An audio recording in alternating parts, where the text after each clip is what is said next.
નમસ્કાર વિદ્યાર્થી મિત્રો, આપણે આપણા અગાઉના લેક્ચરમાં બોરોનના અગત્યના સંયોજનોમાં પહેલું સંયોજન જે છે એને પૂર્ણ કર્યું હતું. જે સંયોજન હતું આપણું બોરેક્સ. તેનું સામાન્ય સૂત્ર કયા પ્રકારનું છે, તેનું સમચતુષ્કેન્દ્રીય આકાર દોરીને એના આકાર ઉપરથી એનું સમચતુષ્કેન્દ્રીય આયનીય સૂત્ર લીધું હતું. ત્યારબાદ એ સંકીર્ણ ક્ષાર છે એ કયા પ્રકારનું સંકીર્ણ સંયોજન બનાવે છે એની પણ આપણે ચર્ચા કરી હતી. ત્યારબાદ બોરેક્સ જે છે એના ગુણધર્મોમાં પહેલો જ ગુણધર્મ એને મણકા કસોટી કઈ રીતે કરી છે અથવા તો બોરિક એસિડની બનાવટ બોરેક્સમાંથી કઈ રીતે કરવામાં આવે છે. તો સામાન્ય રીતે આપણે સારી રીતે જાણીએ છીએ કે સંકીર્ણ સંયોજન હોય, સાદું સંયોજન પણ ક્ષારીય હોઈ શકે, સંકીર્ણ સંયોજન પણ ક્ષાર છે. ક્ષારની પાણી સાથેની પ્રક્રિયાથી આપણને ખબર છે કે એસિડ અને બેઝ મળે છે, અને આપણી આજની બીજી થિયરી છે એમાં આપણે બોરિક એસિડ જ ભણવાના છીએ. તો બોરેક્સ એ પાણી સાથેની પ્રક્રિયાથી બોરિક એસિડ આપણને મળતો હતો. ત્યારબાદ બોરેક્સને આપણે ગરમ કરતા હતા ત્યારે એના ડેકાહાઇડ્રેટ દૂર થતા હતા. ત્યારબાદ એને વધુ ગરમ કરવામાં આવતું હતું ત્યારે તમને સફેદ કાચ જે બહુ પારદર્શક મણકો મળતો હતો, જે મણકો સોડિયમ મેટાબોરેટ અને બોરિક એનહાઇડ્રેટના મિશ્રણનો હતો. એ મણકાની આપણે ઉપયોગ કરીએ છીએ આપણા અજ્ઞાત કાર્બનિક અકાર્બનિક જે સંયોજન છે એ અકાર્બનિક સંયોજનોના ગુણાત્મક પૃથ્થકરણ, મતલબ કયો ગુણ હાજર છે, ગુણનો મતલબ કયો આયન હાજર છે, કયો ધન આયન હાજર છે. Cu+2 હાજર છે, CO+2 હાજર છે, Mn+3 છે, Ni+2 છે કે Fe+2 છે. એવા અકાર્બનિક સંયોજનોને એમાં રહેલા ધન આયનોને ઓળખવા માટે આપણે મણકા કસોટી કરતા હતા. કાલે ગ્રુપમાં 2 ફોટા પણ મૂક્યા હતા. એક ફોટામાં જ 2 આવી ગયા હતા કે જો લીલો કલર હોય તો હોઈ શકે કે તમારો Cr+3 અથવા Mn+2 હાજર છે. જો વાદળી કલરનો મણકો પેલો દેખાતો હતો એ CO+2 અથવા તો Cu+2 નો હોય છે. તો આઈડિયા તો તમને મળી ગઈ છે કે મણકા કસોટી કઈ રીતે કરવામાં આવે છે. આજનો હવે આપણું બીજો ટોપિક છે અથવા તો બોરોનનું એક બીજું અગત્યનું સંયોજન છે એ છે આપણું બોરિક એસિડ, જેનું સૂત્ર છે અથવા તો એને ઓર્થોબોરિક એસિડ પણ આપણે કહીએ છીએ, જેનું સૂત્ર છે H3BO3 અથવા તો ઇન શોર્ટ આપણે BOH ટ્રાઇસ લખીએ. ટ્રાઇસ એટલે 3 OH. હવે BOH ટ્રાઇસ લખો એટલે તમે સમજતા હશો કે ખરેખરમાં OH છે એટલે બેઝ છે, પણ અહીંયા ખાસ ધ્યાનમાં રાખજો કે OH ભલે રહ્યો પરંતુ કયા ધાતુનો ધાતુના હાઇડ્રોક્સાઇડ જો હોય બેટા તો સ્વભાવે બેઝિક હોય, પરંતુ અહીંયા તો બોરોન છે અને બોરોનનો હાઇડ્રોક્સાઇડ OH સ્વરૂપે લખ્યો છે, મતલબ પોતે સ્વભાવે બેઝિક નથી કારણ કે અધાતુનો હાઇડ્રોક્સાઇડ છે. તો સ્વભાવે કેવું છે, એસિડિક છે. હવે એસિડ માટે આપણે 2 શબ્દ વાપરતા હોઈએ છીએ. એક પ્રોટિક શબ્દ વાપરતા હોઈએ છીએ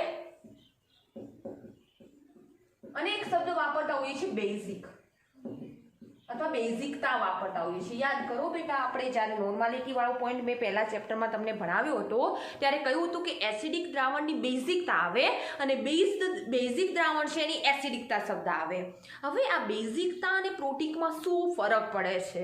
ઘણા વિદ્યાર્થીઓ અહીંયા જ કન્ફ્યુઝ થાય કે ટીચર તમે ઘણી જગ્યાએ મોનોપ્રોટિક એસિડ, ડાયપ્રોટિક એસિડ લખો છો, ઘણી જગ્યાએ મોનોબેઝિક એસિડ, ડાયબેઝિક એસિડ લખો છો. જેમ કે અહીંયા તમે લખ્યું છે કે H3BO3 નો અણુ મોનોબેઝિક એસિડ છે. કેમ આવું નથી લખતા ટીચર કે ટ્રાયપ્રોટિક એસિડ છે? કારણ કે એમાં 3H+ હાજર હશે ને. તમે એવું વિચારશો કે 3H+ દૂર કરે એટલે ટ્રાયપ્રોટિક એટલે શું બેટા? પહેલા તો એક વસ્તુ ધ્યાન રાખવાનું, H+ નું દાન કરવાની વૃત્તિ, પોતાના અંદર રહેલા H+ ની દાન કરવાની વૃત્તિ એટલે પ્રોટિક કહેવાય. કશું જ ગોખવાનું નહીં બેટા. મારો એ પૂરો પ્રયત્ન છે કે એક એક પોઈન્ટ, એક એક થિયરી, એક એક શબ્દ તમને બહુ મસ્ત રીતે સમજાય. ઓકે. અને બેઝિકતા એટલે કે બેઝિક, મોનોબેઝિક, ડાયબેઝિક. બેઝિકતાનો અર્થ થાય છે કે જલીય માધ્યમ અથવા બેઝમાંથી OH- મુક્ત કરવાની ક્ષમતા. મતલબ કે એસિડ કેવા પ્રકારનો છે એ આધારિત તમારો OH- મુક્ત કરશે. જેમ કે ફોર એક્ઝામ્પલ તરીકે હું H2SO4 લઉં છું. પહેલા બેઝિક જ સમજાવું છું જેથી તમને આખી થિયરી બહુ મસ્ત રીતે સમજાય. H2SO4 જે છે એની પ્રક્રિયા હું NaOH સાથે કરું, જલીય માધ્યમમાં અથવા તો NaOH સાથે કરો. NaOH તમે પીગાળી દે H2SO4 સાથે પ્રક્રિયા કરો છો પાણીમાં ઓગાળીને. તો હવે આ જે જલીય માધ્યમમાં પ્રક્રિયા થશે એમાં શું થશે? देखो बेटा 2H+ दूर करવાની વૃત્તિ સલ્ફ્યુરિક એસિડમાં છે, કારણ કે મેં તમને ભણાવેલું છે S double bond O double bond O OH અને OH. જે OH સ્વરૂપે રહેલા હોય તેવા ઓક્સો એસિડમાંથી જ H+ નું વિસ્થાપન થાય, બાકી H+ વિસ્થાપન પામે નહીં. એ ઓલરેડી આગળના ચેપ્ટરમાં બેટા આપણે જે ધાતુના ક્ષાર છે ઓક્સો એસિડ ક્ષાર એમાં આપણે ચર્ચા કરેલી છે બેટા. એક વખત એ વિડીયો હોય તો એવું તો જોઈ લેજો, અથવા તમારા મટીરિયલમાં લખ્યું છે તમે વાંચશો તો તમને આઈડિયા મળશે. તો અહીંયા 2H+ નું દાન કરી શકે છે. H+ નું દાન કરવાની વૃત્તિ એટલે કે પ્રોટીક. તો કેટલા પ્રોટીક એસિડ હશે? 2H+ નું દાન કરે છે તો ડાયપ્રોટીક, 3H+ હોત તો 3 ટ્રાયપ્રોટીક, 1H+ નું દાન કરે તો મોનોપ્રોટીક. હવે શું કરે છે? એ બેઝમાંથી 2OH- આયનોને છૂટા પણ કરશે. દેખો બેટા, અને 2OH- ને છૂટા કરવાની વૃત્તિ હોવાના લીધે આને આપણે ડાયપ્રોટીક એસિડ તો કહીશું, પણ બેઝના 2OH- એ છૂટું કરવાની તાકાત પણ ધરાવે છે, તેથી એને આપણે ડાયબેઝિક એસિડ પણ કહીશું. હવે ખબર પડી બેટા કે પ્રોટીક અને બેઝિકમાં શું સંબંધ છે, અથવા પ્રોટીક અને બેઝિક વચ્ચે શું તફાવત છે. પ્રોટીક એટલે કે H+ દૂર કરવાની વૃત્તિ, અને બેઝિકતા અથવા તો ડાયબેઝિક, મોનોબેઝિક એ શબ્દનો અર્થ શું થાય છે કે તમારા બેઝ અથવા પાણી પણ ક્યારેક બેઝ અને એસિડ તરીકે વર્તે છે. આપણે રેડોક્સ પ્રક્રિયામાં ભણી ગયા, હાઇડ્રોજન ચેપ્ટરમાં પણ આવી ગયું કે પાણી એસિડ તરીકે પણ વર્તે છે અને બેઝ તરીકે પણ વર્તે છે. તો બેઝિકતા એટલે કે બેઝ પાસેથી કેટલા OH મુક્ત કરે છે. તો 2H+ મુક્ત કરતા હોવાથી બેઝમાંથી પણ 2 OH સ્વીકારશે, તો ડાયબેઝિક પણ છે અને ડાયપ્રોટીક પણ છે. જ્યારે આપણે હવે બોરિક એસિડની વાત કરીએ, આશા રાખું છું કે બીજા એવા કોઈ એસિડના ઉદાહરણ મારે લેવાની જરૂર નહીં પડે. બોરિક એસિડમાં શું થાય છે બેટા? દેખો, આ છે આપણું બોરિક એસિડનું બંધારણ થોડું ટફ પડે એવું છે, પણ એટલું પણ ટફ નથી. સામાન્ય રીતે મધ્યસ્થ આપણે બોરોન ડ્રો કરી લેવાનો. આ રહ્યો મધ્યસ્થ બોરોન. એમાં દેખો 3 OH છે, એક OH આ રહ્યો, એક OH આ રહ્યો, એક OH આ. આ મધ્યસ્થ પેલા બંધારણ દોરવાનું, પછી તો તમને આગળ HH સાથે બંધ બનાવતા રહેવાનું. હવે એક બોરિક એસિડનો અણુ બીજા બોરિક એસિડના અણુ સાથે અષ્ટકેન્દ્રીય એટલે શું? દેખો બેટા, એક આ રહ્યો, આ બંધારણ, આટલું બંધારણ ખાલી તમે જોવો, આ ગોળ છે. કેટલા કેન્દ્રો રચાય છે? 1 2 3 4 5 6 7 અને 8 અષ્ટકેન્દ્રીય બંધારણ ધરાવે છે, જેમાં એક બોરિક એસિડનો ઓક્સિજન બીજા બોરિક એસિડના હાઇડ્રોજન, જેમ કે આનો ઓક્સિજન દેખો બેટા, આ બોરોનનો આ ઓક્સિજન છે, એમાં આ બોરોનના હાઇડ્રોજન સાથે બંધ બનાવે છે. અને યાદ કરો કે ઓક્સિજન અને હાઇડ્રોજન વચ્ચે અથવા તો મધ્યસ્થ પરમાણુ જે તમારો છે એ પરમાણુમાં રહેલો જે વધુ વિદ્યુત ઋણમય તત્વ છે એ અન્ય અણુના અંદર રહેલા સહસંયોજક બંધથી જોડાયેલા હાઇડ્રોજન સાથે બંધ બનાવે. એ બંધને આપણે કયો બંધ કહેતા હતા બેટા? હાઇડ્રોજન બંધ. તો આ જે બંધ છે ને એ સહસંયોજક છે, કારણ કે OH વચ્ચે પ્રબળ બંધ છે. જ્યારે આ બંધ દેખો બેટા, મેં લખેલું પણ છે, કયો બંધ રચાય છે? હાઇડ્રોજન બંધ. એટલે કે મધ્યસ્થ પરમાણુ તરીકે જો તમારો સમૂહ 16, સમૂહ 17 કે સમૂહ 15 નું પહેલું તત્વ હોય, આપણે અહીંયા ઓક્સિજન સમૂહ 16 નું પહેલું તત્વ છે, એ સહસંયોજક બંધથી જોડાયેલા બીજા અણુના હાઇડ્રોજન સાથે કેવું બંધ રચે છે? H બંધ રચે છે. થિયરી તમારા માટે ક્લિયર છે, એટલે આપણે આટલું ડીપમાં નથી સમજતા. હવે એના લીધે શું થાય છે? અસંખ્ય આવી રીતે બોરોનના અણુઓ અષ્ટકેન્દ્રીય આકાર, આ ઘણી વખત નીટમાં પૂછાય છે કે H3BO3 બોરિક એસિડનું જે અણુ છે એ બોરિક એસિડના અણુમાં એનું જે બંધારણ છે એ બંધારણ કયા પ્રકારનું છે અથવા કેવા કેન્દ્રોથી ઘેરાયેલું છે? તો કેટલા કેન્દ્રોથી ઘેરાયેલું છે? દેખો બેટા, એક કેન્દ્ર, 2 3 4 5 6 7 8. આ ક્યાંય બુકમાં નથી, છતાંય આપણે આને સોલ્વ કરીએ છીએ. અષ્ટકેન્દ્રીય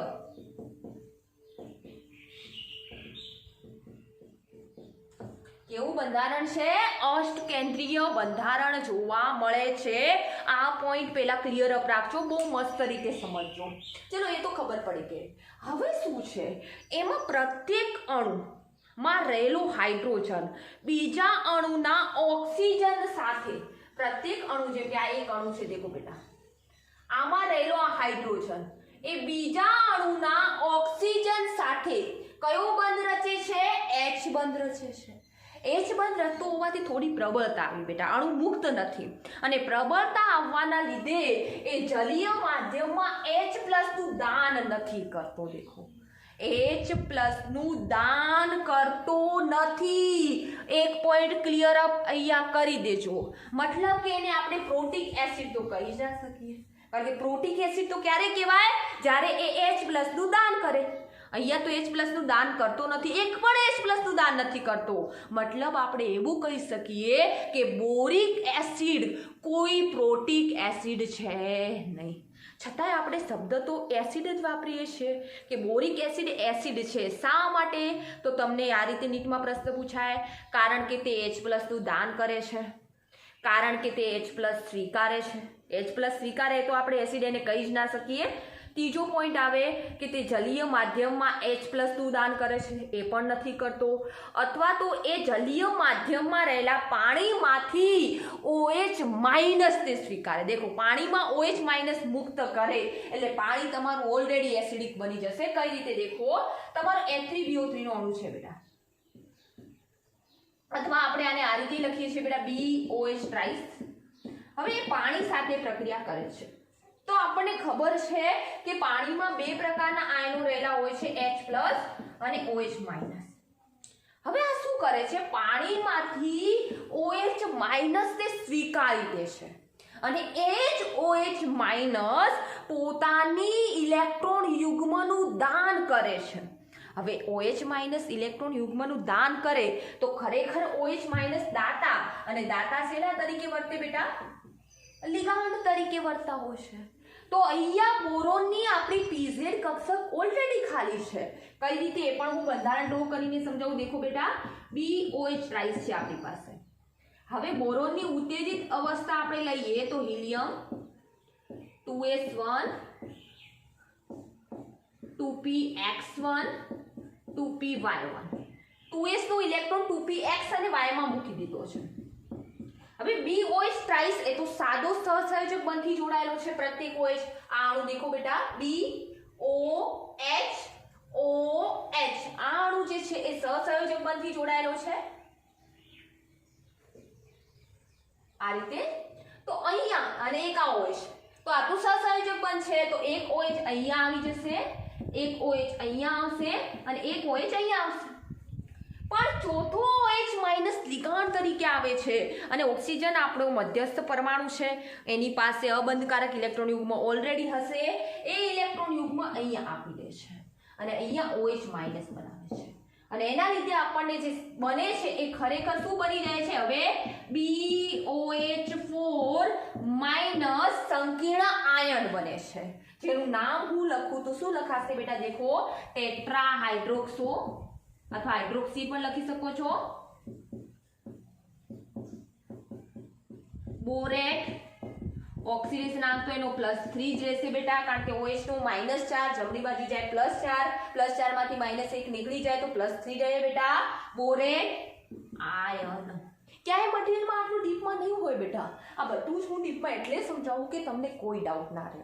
તો પહેલો જ શા માટે H3BO3 નો અણુ અથવા BOH- નો અણુ કોઈ પ્રોટિક એસિડ નથી?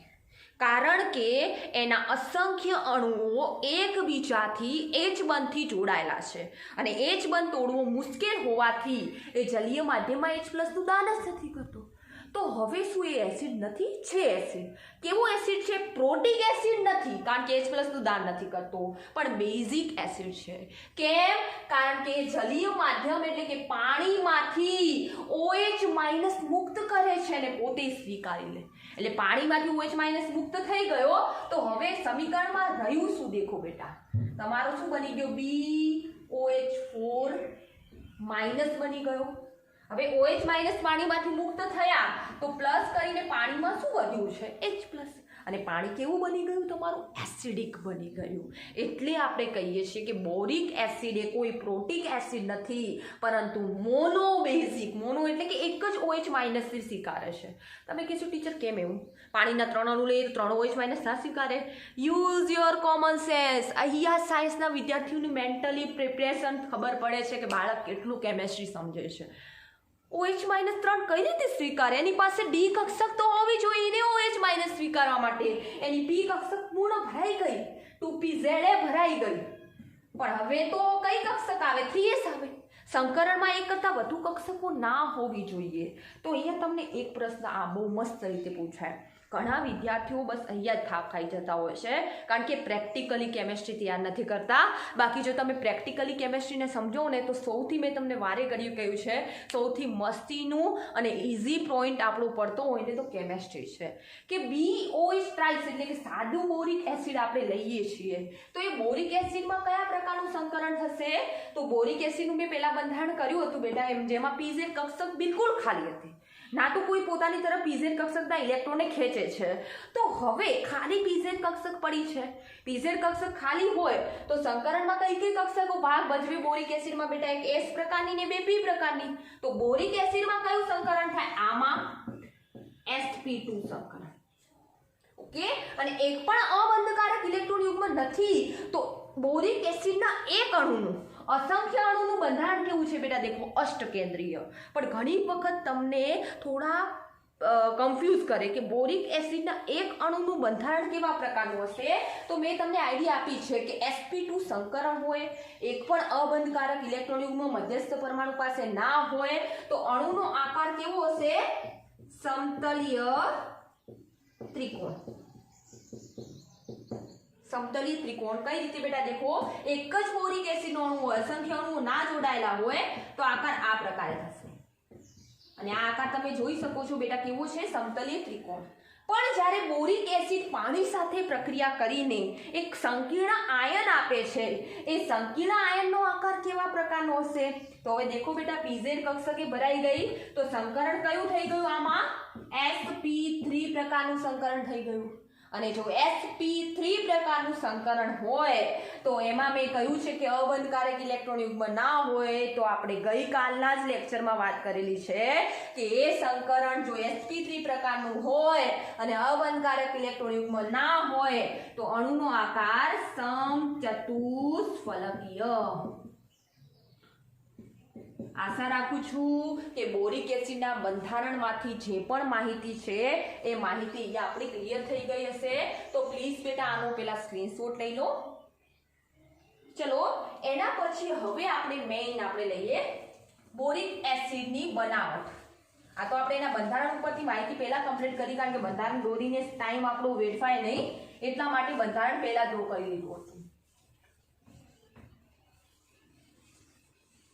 એના ગુણધર્મોમાં એક ગુણધર્મ તો આપણે એના બંધારણ ઉપરથી જ કમ્પ્લીટ કરી દીધો. એનો રાસાયણિક ગુણધર્મ બેટા કે પાણીમાંથી OH માઇનસ સ્વીકારે છે, તેથી એ મોનોબેઝિક એસિડ તરીકે વર્તે છે, કોઈ પ્રોટિક એસિડ નથી. અને એના ઉપરથી ઘણા બધા નીટમાં પ્રશ્ન આવી શકે કે BOH ટ્રાઇસનો અણુ છે, કયા પ્રકારનું સંકરણ કરે છે? sp2 સંકરણ. જો એનો એક જ અણુ લેવામાં આવે તો એનો આકાર હશે સમતલીય ત્રિકોણ. જો આપણે BOH4 માઇનસ આયન લઈએ તો એમાં સંકરણ sp3 છે, એનો આકાર સમચતુષ્ફલકીય છે. એના આપણે નીટના પ્રશ્નો પણ લઈશું, પણ આ તો હાલ તમને યાદ કરાવું કે ત્યાં હું પ્રશ્ન લખું એના પહેલા જ તમારા માઇન્ડમાં આવી જાય કે આ તો ટીચરે અમને કરાવ્યું હતું. ઓકે, ત્યારબાદ આપણે વાત કરી કે જો બોરોન પાસે D કક્ષકો પ્રાપ્ય ના હોવાથી પાણીના અણુમાંથી એક જ અણુમાંથી OH માઇનસ સ્વીકારે છે, અને એક જ OH માઇનસ સ્વીકારે અને પાણીના અણુમાંથી OH દૂર કરવાની વૃત્તિ એટલે બેઝિકતા. તો કેટલો બેઝિક એસિડ થયો બેટા? મોનોબેઝિક એસિડ. આશા રાખું છું કે આ પોઈન્ટ ક્લિયર હશે. હવે આપણે લઈ લઈએ તેની પહેલી જ બનાવટ.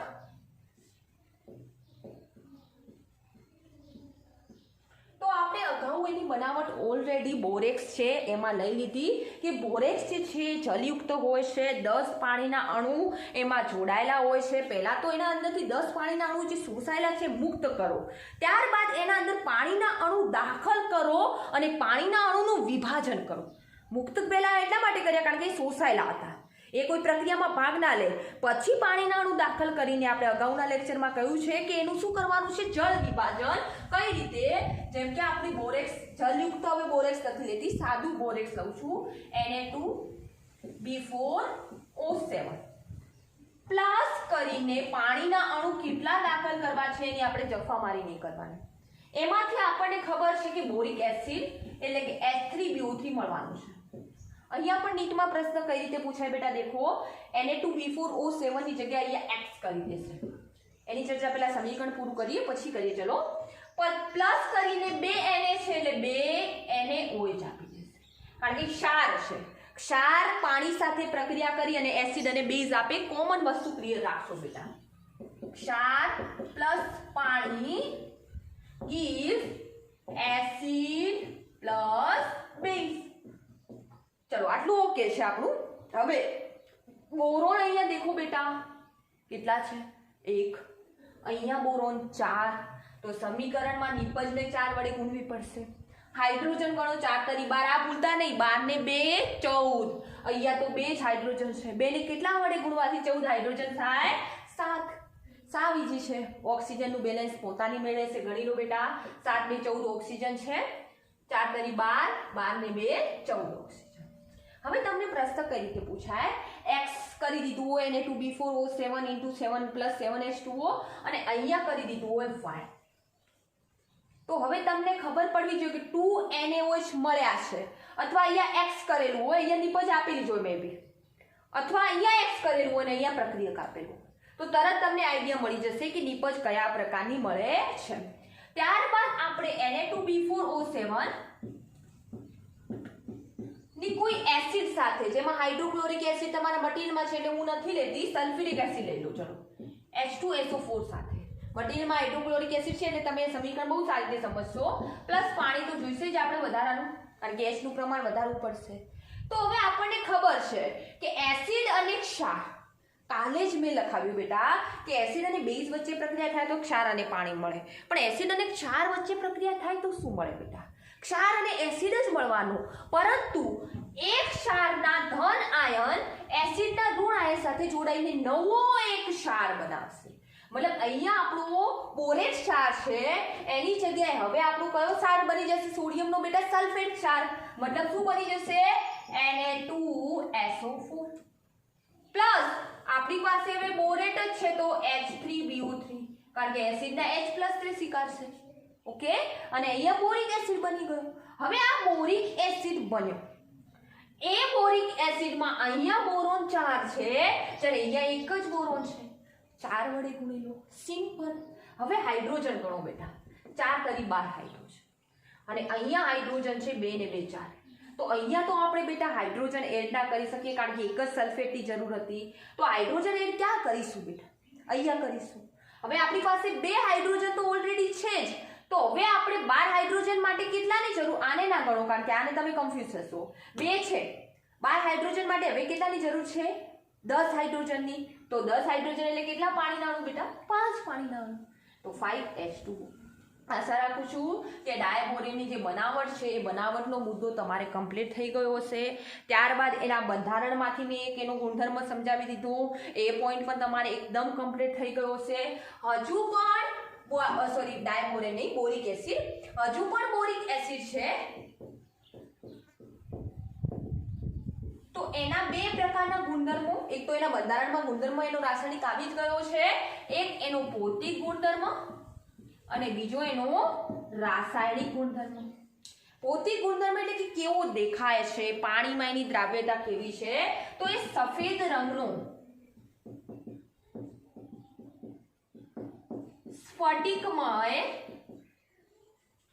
ચીકણો ટચ કરીએ ને એટલે આપણે એકદમ મસ્ત ચીકણું ચીકણું ફીલ થાય, ચીકણો ઘન પદાર્થ છે અને પાણીમાં અલ્પ દ્રાવ્ય છે. આ તો તમારે ઘરે પણ છે બેટા, હશે એવી આશા રાખું છું. બોરિક એસિડ તમારા ઘરે પણ પડ્યો હશે. ઘણા લોકો ઘરે આપણે ઘઉં વર્ષો સુધી 1-2 વર્ષ સુધી સાચવતા હોય તો ઘઉંમાં એક સફેદ કલરનો પાવડર નાખે છે, કારણ કે આ બોરિક એસિડ છે ને એ જીવાણુનાશી ગુણધર્મ ધરાવે છે. એ સફેદ કલરનો પાવડર તમે હાથમાં ટચ કર્યો અને જેમને ઘરે નાખતા હોય ઘરે પડ્યો હશે, લખેલું પણ હશે બોરિક એસિડ. તો એ બોરિક એસિડ જે સફેદ કલરનો પાવડર છે એ પાવડર એ તમારો બોરિક એસિડ છે, એને તમે ટચ કરશો અને પાણીમાં નાખશો. સાદું પાણી જે હશે એમાં અલ્પદ્રાવ્ય હશે, પણ પાણીને ગરમ કરશો ને, પાણીમાં અલ્પદ્રાવ્ય, ગરમ કરતા દ્રાવ્યતા વધે. કારણ કે ગરમ કરતા આપણે 12મા ધોરણમાં બીજું ચેપ્ટર દ્રાવણો આવશે પણ ખરા બેટા. ગરમ કરતા પાણીના અણુ છૂટા પડે એટલે વચ્ચે જે તમારા દ્રાવ્યના અણુ છે આરામથી ગોઠવાઈ શકે, એના માટે પાણીને ગરમ કરીએ તેમ એની દ્રાવ્યતા વધે છે. મતલબ પાણીની દ્રાવ્યતા નહીં, આપણા બોરિક એસિડની દ્રાવ્યતા વધે છે. રાસાયણિક ગુણધર્મોમાં એક તો એના બનાવટ ઉપરથી આપણે બહુ સારી રીતે સમજી ગયા. બીજું એનો ગુણધર્મ છે કે બોરિક એસિડ H3BO3 ને ગરમ કરવામાં આવે લગભગ 370 થી 373 કેલ્વિન તાપમાને. હીટ કરીએ તો એમાંથી પાણીનો અણુ દૂર થઈ જાય છે. પાણીનો અણુ એટલે કે H2O નો અણુ, અને એમાંથી બની જાય છે મેટાબોરિક એસિડ. યાદ કરો બેટા, BO2 આયન ને આપણે મેટાબોરેટ આયન કહીએ, અને જો એમાં સોડિયમ Na+ જોડાતો હતો તો આનું નામ સોડિયમ મેટાબોરેટ હતું. મણકા કસોટીમાં આવી ગયું ને બેટા. એક એક પોઈન્ટ હું તમને યાદ કરાવું છું કારણ કે કઈ ડાઉટ ના રહે બેટા. તો મેટાબોરિક એસિડ મળ્યા.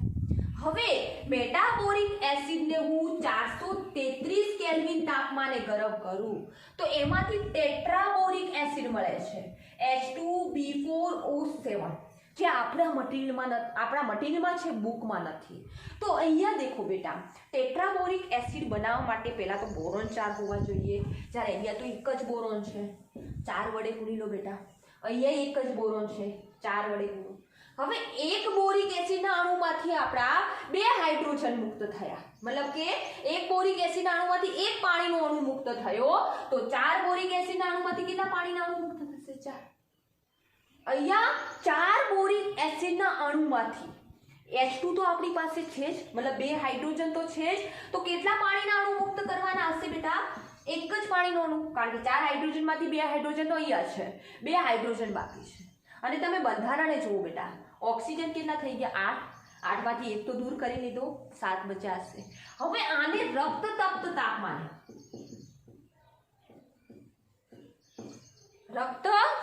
તાપમાને ગરમ કરવામાં આવે, એટલે કે લગભગ 40 ડિગ્રીની આસપાસ ગરમ કરવામાં આવે ત્યારે તમને બોરિક B2O3 અથવા તો B4O6 મળે છે. એટલે કે બોરિક એનહાઇડ્રેટ અથવા તો આપણે બોરોન ટ્રાયોક્સાઇડ પણ કહીએ છીએ. તો મતલબ આમાંથી એક પાણીનો અણુ દૂર થશે. ગરમ કરો એટલે પાણીના અણુ એવરી સ્ટેપમાં દૂર થશે. દેખો અહીંયા નીટમાં બહુ પ્રશ્ન પૂછાય. આ પોઈન્ટ નીટ માટે ખૂબ એટલે ખૂબ ઇમ્પોર્ટન્ટ છે. અહીંયા તમને એક્સ કરી દે, બધું બીજું આપ્યું હોય, ઓકે, અથવા તો અહીંયા એક્સ કરી દે અને અહીંયા લખ્યું હોય સોડિયમ મેટાબોરિક એસિડ. તો પહેલા તો મેટાબોરિક એસિડનું અણુસૂત્ર આવડવું જોઈએ બેટા આપણને.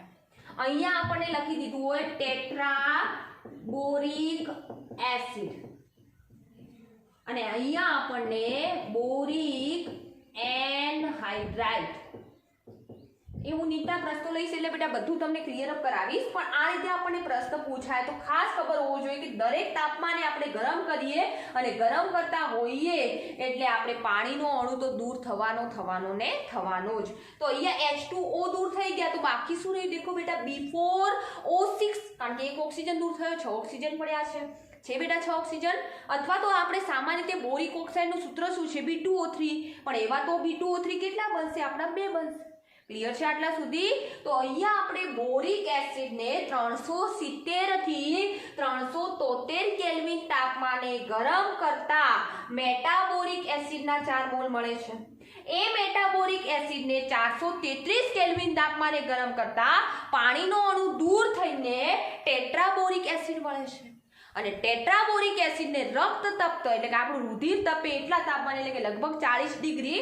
40 ડિગ્રી એટલે આપણે કેટલા અંશ સેલ્સિયસ થઈ જશે? 273 + 40 એટલે 310 કેલ્વિન જેવું. ઓકે, એટલા તાપમાને ગરમ કરતા તેમાંથી પણ પાણીનો અણુ દૂર થઈને આપણને બોરિક એનહાઇડ્રેટ અથવા તો બોરોન ટ્રાયોક્સાઇડ મળે છે. ઓકે, તો અહીંયા બોરોનના બનાવટ, તેના ગુણધર્મો, તેના બંધારણ ઉપરથી કેટલીક માહિતી આપણે શરૂઆતમાં જ લઈ લીધી અને ત્યારબાદ હવે એના ઉપયોગો આવે.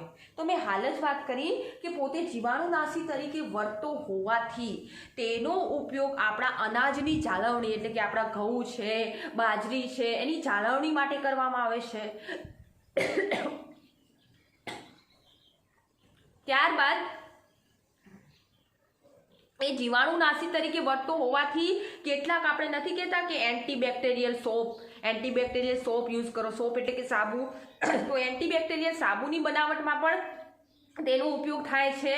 ત્યારબાદ એ આપણા એનું જે લિક્વિડ ફોર્મ એટલે કે જલયુક્ત સંયોજન, બોરિક એસિડને પાણીમાં નાખી દો તો એ જલયુક્ત બોરિક એસિડ છે એનો ઉપયોગ આપણા આંખના વોશિંગ સોલ્યુશન એટલે કે આંખને ધોવા માટે, એટલે કે આંખમાં પાણીના આપણે જે ટીપા નાખીએ છીએ, બૂંદ નાખીએ છીએ આંખો બળતી હોય તો એ બૂંદમાં પણ આપણું બોરિક એસિડ રહેલું હોય છે. ઓકે, તો એ બોરિક એસિડના ઉપયોગો હતા. ત્યારબાદ હવે આપણે બોરોનનું એક અગત્યનું અને છેલ્લું સંયોજન લઈ લઈએ, ડાયબોરેન. ડાયબોરેન પણ આપણા નીટના પોઈન્ટ ઓફ વ્યૂ માટે આપણે કહી શકીએ કે બહુ ઇમ્પોર્ટન્ટ પોઈન્ટ કહેવાય. એમાં ખાસ કરીને ડાયબોરેનના જે બંધારણ ઉપરથી માહિતી છે એ માહિતી ખૂબ જ ઇમ્પોર્ટન્ટ છે. અથવા એ પણ પ્રશ્ન પૂછાઈ શકે કે ડાયબોરેનની પ્રયોગશાળામાં બનાવટ કોના સાથે કયા પ્રક્રિયકો ઉપયોગી છે, ડાયબોરેનના સામાન્ય બનાવટમાં કયા પ્રક્રિયકો ઉપયોગી છે, ડાયબોરેનના આપણા ઔદ્યોગિક ક્ષેત્રે બનાવટમાં કયા પ્રક્રિયકો ઉપયોગી છે, એ પણ આપણા નીટ માટે પ્રશ્ન બહુ ઇમ્પોર્ટન્ટ કહેવાય.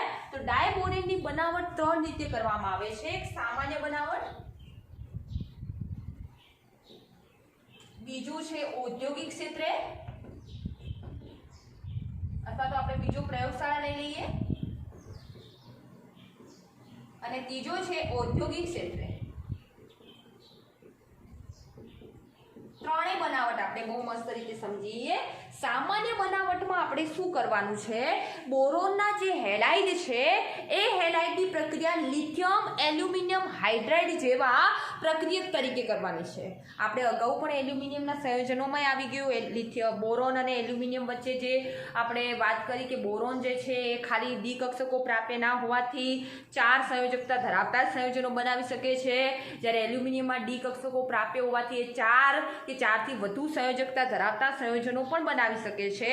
એમાં જે લિથિયમ એલ્યુમિનિયમ હાઇડ્રાઇડ છે એ સાદું સંયોજન નથી, આપણે સારી રીતે જાણીએ છીએ, એ સંકીર્ણ સંયોજન છે.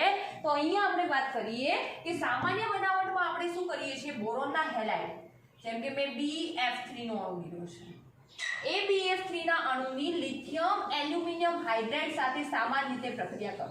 આ સામાન્ય બનાવટ છે. ખાસ યાદ રાખજો, આ પ્રશ્ન ખૂબ આવે કે સામાન્ય બનાવટમાં કયા પ્રક્રિયકો વપરાય છે. તો BF3 LiAlH4. ઓપ્શન બી માં આપણને આપ્યું હશે કે પ્રયોગશાળામાં આપણી જે બનાવટ છે એમાં આપણને આપેલું છે LiBH4 I2 આપ્યું હશે, અને ત્રીજી ઔદ્યોગિક ક્ષેત્રે બનાવટ છે એમાં આપ્યું હશે BF3 H2O આપેલું હશે, અથવા તો BF3 NaH આપેલું હશે, અથવા તો BF3 LiH આપ્યું છે. ત્રણે ત્રણ પ્રક્રિયા ઔદ્યોગિક ક્ષેત્રે વપરાય છે. એ આપણે સમીકરણ સોલ્વ કરીને બતાવીએ. BF3 ની જગ્યાએ BCl3 હોઈ શકે, અહીંયા પણ BCl3 હોઈ શકે, અહીંયા પણ BCl3. પણ સામાન્ય રીતે સામાન્ય બનાવટ કરવી હોય તો બોરોનના હેલાઇડની પ્રક્રિયા લિથિયમ એલ્યુમિનિયમ હાઇડ્રાઇડ સાથે કરવાની. પ્રયોગશાળામાં બનાવટ કરવી હોય તો લિથિયમ બોરોહાઇડ્રેટની પ્રક્રિયા આયોડિન, આ જેનો ઉપયોગ આવશે કે ડાયબોરેનનો ઉપયોગ કરીને લિથિયમ બોરોહાઇડ્રેટ કઈ રીતે બનાવાય છે અથવા તો એના ગુણધર્મો પણ આપણે કહી શકીએ, એમાં ચર્ચા કરીશું. હાલ આપણે આ પોઈન્ટ અહીંયા પેન્ડિંગ રાખીએ.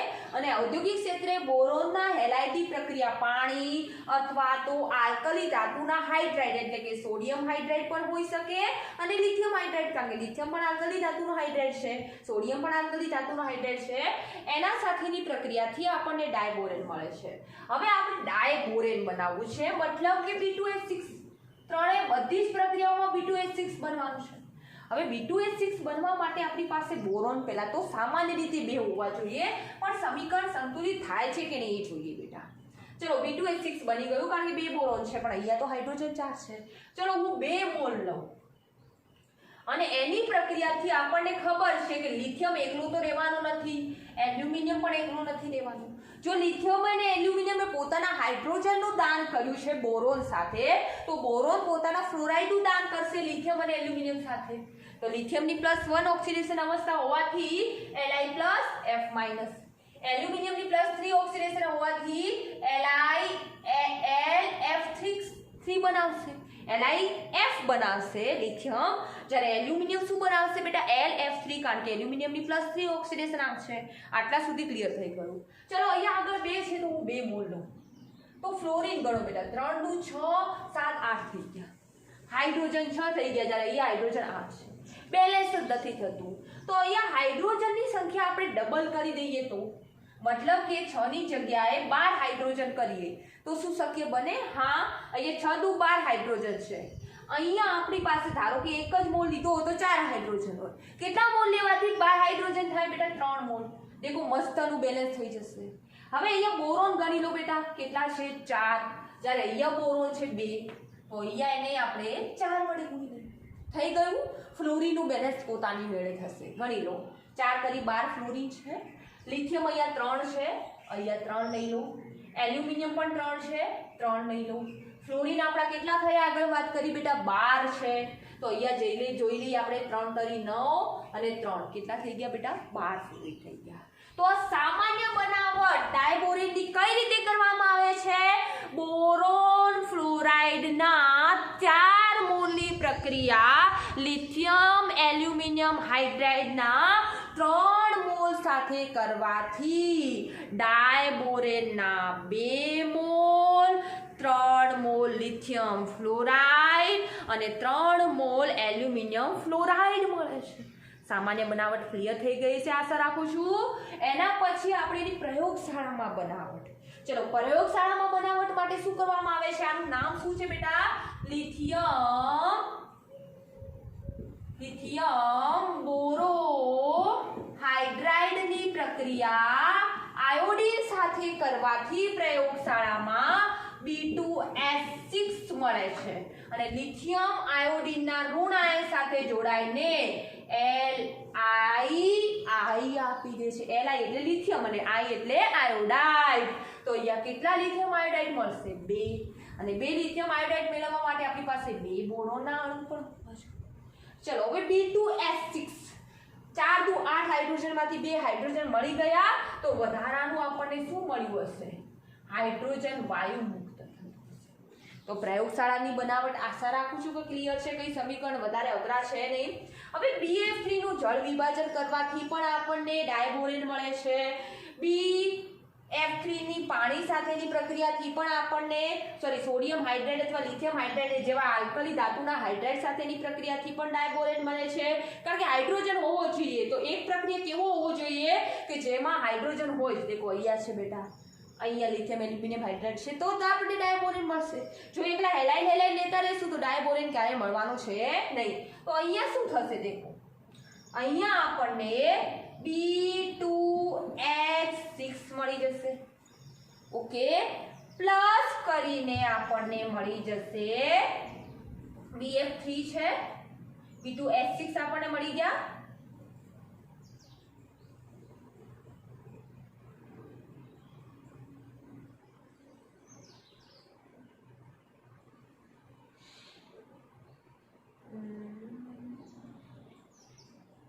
સોરી, જળ વિભાજન વાળી પ્રક્રિયા નહીં આવે. જળ વિભાજન પ્રક્રિયા જે છે આ તો આપણે ડાયબોરેનના જળ વિભાજનથી બોરિક એસિડ મળે છે બેટા. સોરી, મિસ્ટેક થઈ ગઈ. જળ વિભાજનની પ્રક્રિયા નહીં આવે. હા, તો આપણે કઈ રીતે મેળવવામાં આવશે? બોરોનના હેલાઇડની પ્રક્રિયા સોડિયમ હાઇડ્રાઇડ સાથે કરવાથી અથવા લિથિયમ હાઇડ્રાઇડ સાથે કરવાથી આપણને શું મળશે? ડાયબોરેન એટલે કે B2H6. હવે 6H કરવા માટે આપણે NaH ના 6 મોલ લેવા પડશે. સેમ LiH ના પણ 6 મોલ લેશું બેટા. અહીંયા આપણી પાસે B2 છે તો એને BF3 ના 2 મોલ લેવા પડશે. હવે 6F- અને 6Na+ શું આવશે વધારાની નિપજ 6NF આપી દેશે બેટા દેખો અને અહીંયા આપણને B2S6 6LiF આવશે પાણી સાથે એ ડાયબોરેન પ્રક્રિયા કરીને બોરિક એસિડ બનાવે છે એવો એનો રાસાયણિક ગુણધર્મમાં આવશે એટલે થોડી એ મિસ્ટેક થઈ ગઈ બેટા થોડું એને ક્લિયર અપ કરી લેજો ઓકે તો દેખો સામાન્ય રીતે લિથિયમ એલ્યુમિનિયમ હાઇડ્રાઇડ સાથેની બોરોનના હેલાઇડથી પ્રક્રિયા મળે છે પ્રયોગશાળામાં લિથિયમ બોરોહાઇડ્રાઇડની આયોડિન સાથેની પ્રક્રિયાથી ડાયબોરેન મળે છે જ્યારે ઔદ્યોગિક ક્ષેત્રે લગભગ 450 કેલ્વિન તાપમાને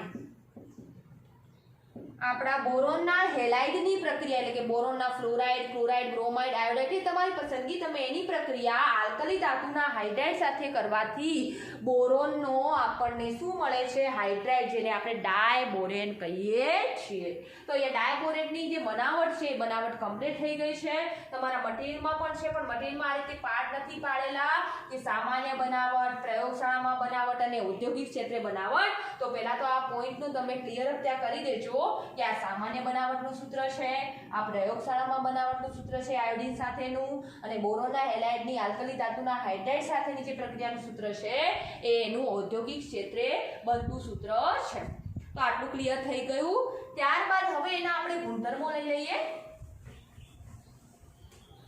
ત્યારબાદ એનું બંધારણ બહુ મહત્વનું છે બંધારણ નીટમાં ખૂબ પૂછાતું હોય છે જો કે આ પ્રશ્નો પણ નીટમાં પૂછાય છે બનાવટના પણ એટલે ખાસ એને ધ્યાનથી નોટ કરજો અને આપણે નીટના પ્રશ્નો લઈશું એટલે ચિંતા પણ ના કરો તમે ચલો એના પછી એના ગુણધર્મો કોઈ પણ દ્રવ્ય હોય કોઈ પણ સંયોજન હોય એના બે ગુણધર્મો હોય એક એના ભૌતિક ગુણધર્મો અને બીજા રાસાયણિક ગુણધર્મો ભૌતિક ગુણધર્મો એટલે કે કેવા પ્રકારનું છે ઘન અવસ્થામાં પ્રવાહી અવસ્થામાં કે વાયુ અવસ્થામાં તો એ રંગવિહીન છે વાયુ છે અને પાછો ઝેરી છે વાયુ અવસ્થામાં છે અને પાછો સ્વભાવે કેવો છે ઝેરી છે રાસાયણિક ગુણધર્મોમાં એ કયા પ્રકારની પ્રક્રિયા કરે છે શું કરે છે કઈ રીતે જોડાય છે તો સામાન્ય રીતે રાસાયણિક ગુણધર્મોમાં પહેલા જ આપણે લઈ લઈએ હવા એટલે કે ઓક્સિજન સાથેની પ્રક્રિયા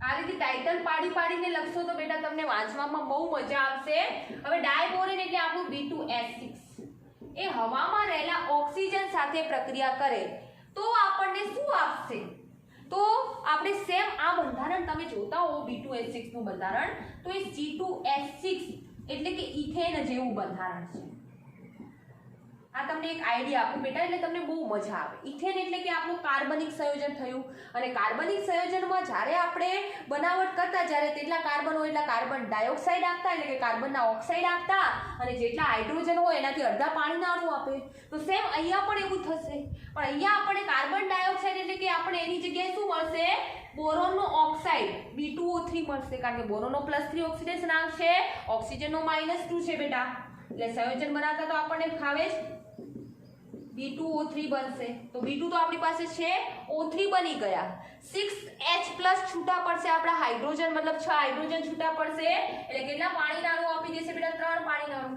ટોટલ ઓક્સિજન ગણી લો બેટા 3 દુ 6 જ્યારે અહીંયા બે જ ઓક્સિજન છે તો એને 3 વડે ગુણી લો હવે જ્યારે ડાયબોરેન હવાની હાજરીમાં પ્રક્રિયા કરે ત્યારે એક પ્રકારનો દેખો ઇથેન જેવું જ બંધારણ છે ઇથેન હાઇડ્રોકાર્બન છે અને ઇથેનને આપણે રાંધણ ગેસમાં વાપરીએ છીએ યાદ કરો હોઈ શકે એટલું ડીપમાં અને મસ્ત રીતે સમજાવવાનો પ્રયત્ન છે બેટા મતલબ રાંધણ ગેસમાં એટલે વાપરીએ છીએ કારણ કે એની દહન ઉષ્મા ઊંચી છે તો આ ડાયબોરેનને પણ જો ઓક્સિજન સાથે સળગાવવામાં આવે ને ત્યારે બહુ તીવ્રતાથી સળગે છે એટલે કે એની દહન ઉષ્મા એની જ્યારે સર્જન થાય છે એની આપણે પ્રક્રિયા એન્થાલ્પી આપણે કહીએ પ્રક્રિયા એન્થાલ્પીનું મૂલ્ય લગભગ -1976 કિલોજૂલ પ્રતિ મોલ જેટલી ઉષ્મા ત્યાગે છે 1976 કિલોજૂલ પ્રતિ મોલ એટલે કેટલી ઉષ્મા થઈ આટલી ઉષ્મા ત્યાગતું હોવાથી તેનો ઉપયોગ રોકેટમાં બળતણ તરીકે થાય છે હાઇડ્રોજન વાયુના જેમ જ આનો, કારણ કે રોકેટમાં મોટા મોટા ટન ભરીને તો બળતણનો ના લઈ જઈએ ને બેટા, આટલી ઉષ્મા એ ત્યાગતો હોવાથી 1976 કિલોજૂલ પ્રતિ મોલ જેટલી ઉષ્મા, જોઈ લો 1976 છે કે કેટલું છે મટીરિયલમાં,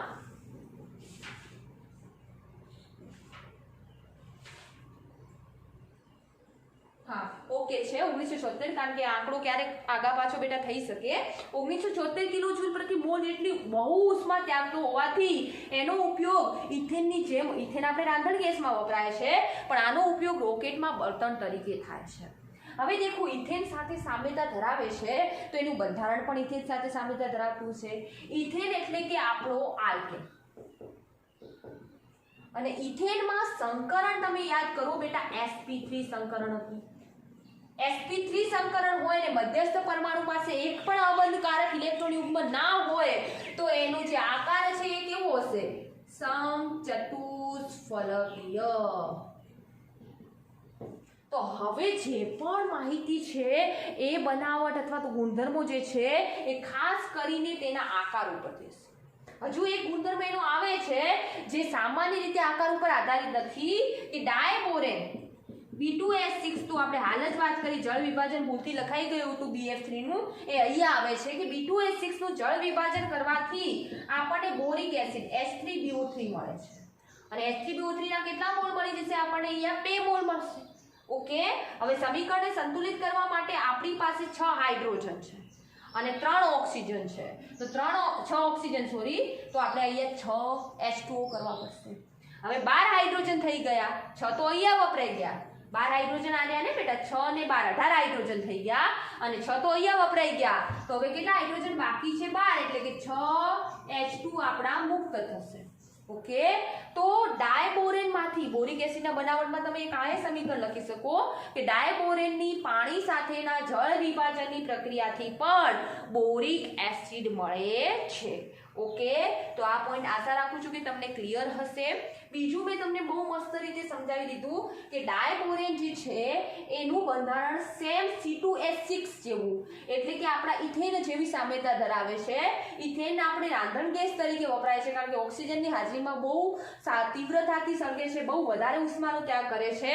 તો ડાયબોરેન પણ લગભગ 1976 કિલોજૂલ જેટલી ઉષ્મા ત્યાગે છે, માઇનસ છે મતલબ ઉષ્મા ગુમાવે છે, અને આટલી ઊંચી ઉષ્મા હોવાથી તેનો ઉપયોગ રોકેટમાં બળતણ તરીકે, દેખો એનો ઉપયોગ આવી ગયો.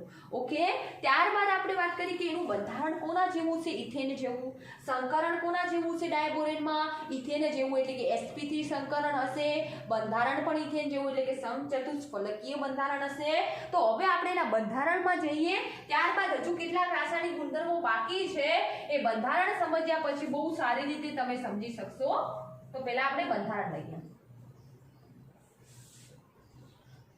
देखो, बोरोन છે મધ્યસ્થ, આ પણ મધ્યસ્થ બોરોન છે.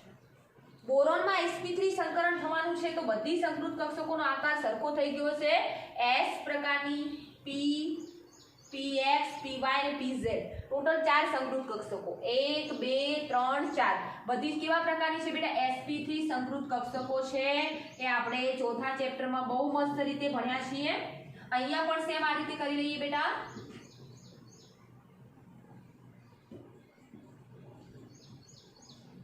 બધી જ sp3 સંકૃત કક્ષકો છે.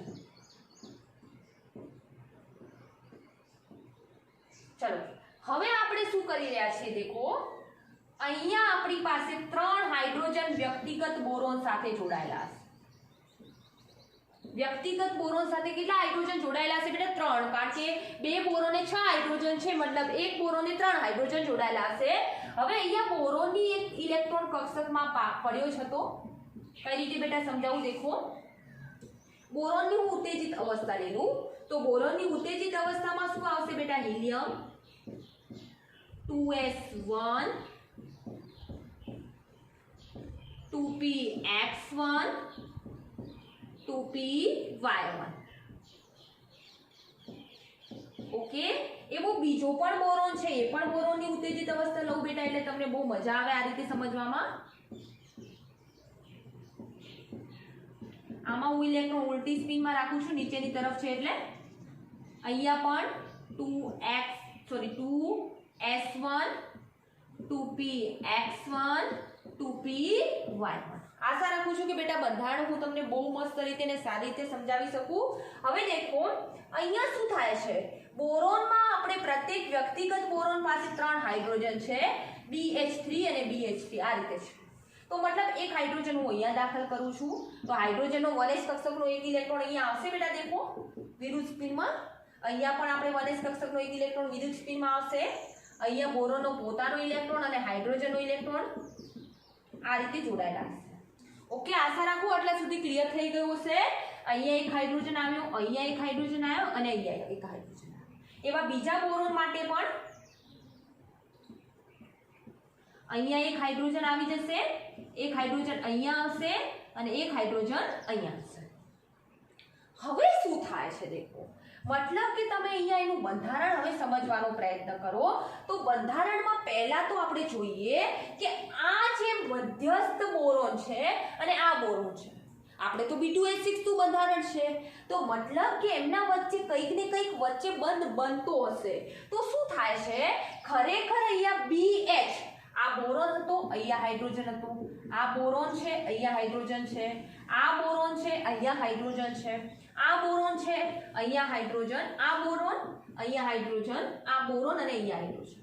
હવે આ જે હાઇડ્રોજન છે આ બાજુના અને વચ્ચેના બે હાઇડ્રોજન એ શું કરે છે, પોતાનું બંધારણ આ રીતે સીમિત ના રાખતા એ શું કરે છે, આ બોરોન તરફ પણ ઇલેક્ટ્રોનને થોડા આકર્ષિત કરે છે. આમ થોડા ઇલેક્ટ્રોન આ બાજુ લઈ જાય છે.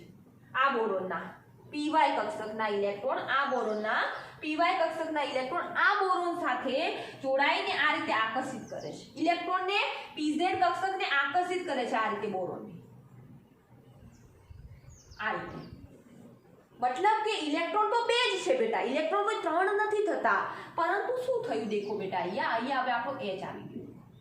તેવી જ રીતે આ બોરોન છે, પહેલો બોરોન, એ શું કરે છે, પોતાના જે આ pz કક્ષકના ઇલેક્ટ્રોન છે, pz કક્ષકમાં ખરેખર છે નહીં પણ એ શું કરે છે, હાઇડ્રોજન અને બોરોનના જે py કક્ષકના ઇલેક્ટ્રોન છે એ ઇલેક્ટ્રોન હાઇડ્રોજનની s કક્ષકના અને બોરોનની py કક્ષકના ઇલેક્ટ્રોનને પોતાની તરફ આકર્ષિત કરી લે છે.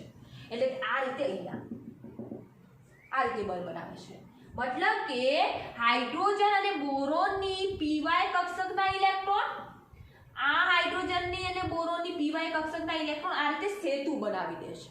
તો ખરેખર ઇલેક્ટ્રોન છે નહીં pz કક્ષકમાં પણ જોડાય pz કક્ષક, મુક્ત નથી. દેખો બેટા હવે પહેલાના છે. ઓકે, તો હવે pz કક્ષક જોડાઈ જ ગઈ એનો મતલબ કે સંકરણમાં ભાગ ભજવી બેટા. અને pz કક્ષકે જોડાઈ ગઈ ને સંકરણમાં ભાગ ભજવી તો એક s પ્રકારની અને 3 p પ્રકારની એમ ટોટલ કેટલી કક્ષક સંકૃત કક્ષકોએ ભાગ ભજવ્યો બેટા, sp3 સંકૃત કક્ષકે.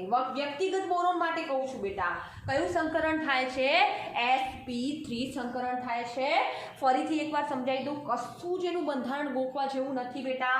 થોડું તમને અટપટું લાગશે કારણ કે મેં તમને પહેલા ચેપ્ટર સ્ટાર્ટ કર્યું એટલે કહ્યું હતું કે આ ચેપ્ટર થોડું અટપટું છે પણ સમજી ગયા તો બહુ મસ્ત છે. ફરીથી આખું બંધારણ ડ્રો કરીને સમજાવું. દેખો શું કર્યું છે આપણે, આ બોરોન હતું બેટા વ્યક્તિગત, આ બીજો બોરોન છે, એમાં બંધારણ પણ કયા પ્રકારનું છે એની પણ ચર્ચા કરી લઈએ. જેમ કે ફોર એક્ઝામ્પલ તરીકે આ આપણો આ સમતલ છે, સમતલમાં એક બોરોન અહીંયા પડ્યો છે, આ એક બોરોન, બીજો બોરોન અહીંયા છે, એક હાઇડ્રોજન સમતલમાં આ બાજુ છે, એક આ બાજુ છે, એક આ બાજુ છે ને એક આ બાજુ છે. મતલબ કે તમે ધારો કે આ તમારું સમતલ છે,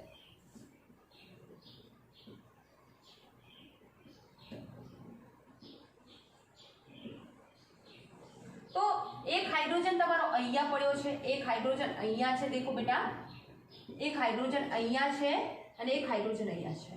મતલબ કે 2 બોરોન અને 4 હાઇડ્રોજન તમારા સમતલમાં છે. ઘણી વખત નીટમાં આ બધા પ્રશ્નો આવતા હોય છે, એ પ્રશ્ન હું લઈશ એટલે તમને બહુ મજા આવશે કે સમતલમાં કોણ રહેલું છે. તો સમતલમાં ડાયબોરેનની બનાવટમાં 2 બોરોન અને 4 હાઇડ્રોજન રહેલા છે, બાકીના 2 હાઇડ્રોજન આમ સમતલની ઉપરની તરફ અને 2 હાઇડ્રોજન સમતલની નીચેની તરફ કેવા પ્રકારનો બંધ બનાવે છે, સેતુરૂપ બનાના બંધ બનાવે છે. અને સેતુરૂપ બનાના બંધ બને છે કઈ રીતે, ખરેખર આમ બંધારણ દોરવા જઈએ તો આપણે આ રીતે છે. દેખો બેટા, બોરોન, બોરોનની આપણી sp3 સંકૃત કક્ષકો એટલે 4 કક્ષકોનો આકાર એક જ જેવો થઈ જશે. બીજું બોરોન છે, આ રીતે એની સંકૃત કક્ષકો છે. હવે વ્યક્તિગત બોરોન સાથે 3 હાઇડ્રોજન તો જોડાયેલા જ હતા પહેલાથી. આ રીતે 3 હાઇડ્રોજન વ્યક્તિગત બોરોન સાથે જોડાયેલા હતા. એટલે અહીંયા આપણે જોઈએ તો હાઇડ્રોજન બોરોન બંધ બની ગયો બેટા. H ફરીથી ડ્રો કરું છું એટલે થોડું સ્પીડી ચાલુ છું બેટા. પણ અહીંયા શું થાય છે, જે આ બે હાઇડ્રોજન છે, આ બે હાઇડ્રોજન, એક આ વાળો હાઇડ્રોજન અને આ વાળો હાઇડ્રોજન, એ શું કરે છે કે બોરોનની પીઝેડ કક્ષક જે ખાલી છે એ ખાલી કક્ષકને 2 ઇલેક્ટ્રોન વડે પોતાની તરફ આકર્ષિત કરી લે છે. 2 ઇલેક્ટ્રોન એટલે હાઇડ્રોજનના 2 ઇલેક્ટ્રોન નહીં બેટા, એક બોરોનનો અને એક હાઇડ્રોજનનો ઇલેક્ટ્રોન, એમ ટોટલ 2 ઇલેક્ટ્રોન આકર્ષિત કરીને અહીંયા આ રીતે બનાના જેવું બળ બનાવી લે છે. અહીંયા વચ્ચે આકર્ષિત કરીને, ઓકે. અને અહીંયા આ રીતે આ જ બોરોન અને હાઇડ્રોજનની જે કક્ષકોના ઇલેક્ટ્રોન હતા એ બીજા બોરોનની ખાલી કક્ષકને પોતાની તરફ આકર્ષિત કરીને આ રીતે બંધ બનાવી લે છે. ઇલેક્ટ્રોન તો 2 જ છે, તમને એમ કે બંધ બન્યો છે તો ઇલેક્ટ્રોન 4 થઈ ગયા હશે કારણ કે 2 બંધ બન્યા. 2 બંધ નથી બન્યા. દેખો બેટા, કક્ષક પોતાની તરફ ખેંચી પણ બંધ તો એક જ બન્યો. આ રીતે આમ બનાના જેવું બંધ, જેને આપણે કહીએ છીએ આ રીતે બેટા બનાના બંધ બન્યો. અને બનાના બંધ બન્યો એટલે પીઝેડ કક્ષક આકર્ષિત થઈ, જોડાઈ ગઈ, જકડાઈ ગઈ. અને જકડાઈ ગઈ એટલે ઇલેક્ટ્રોન પીઝેડ કક્ષકમાં પૂર્ણ ભરાયેલા ના હોવા છતાં પણ એ સંકરણમાં ભાગ ભજવે છે.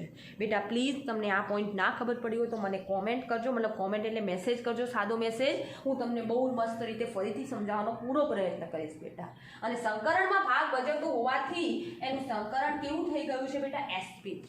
અને sp3 સંકરણ હોય તો આકાર કેવો હશે બેટા, સમચતુષ્ફલકીય.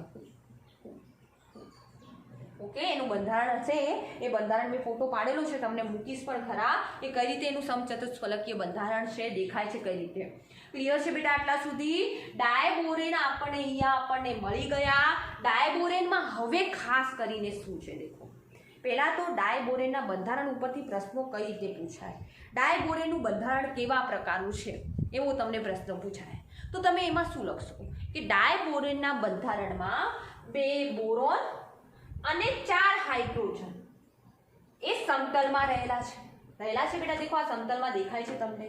જ્યારે બાકીના જે સેતુરૂપી 2 હાઇડ્રોજન, સેતુ એટલે બ્રિજ જેવું, બનાના બંધ, જેને બનાના જેવું બંધ દેખાય છે ને બેટા, તો એ બનાના બંધ રૂપી જે હાઇડ્રોજન છે એ સમતલની ઉપરની તરફ અને સમતલની નીચેની તરફ આવી ગયા છે.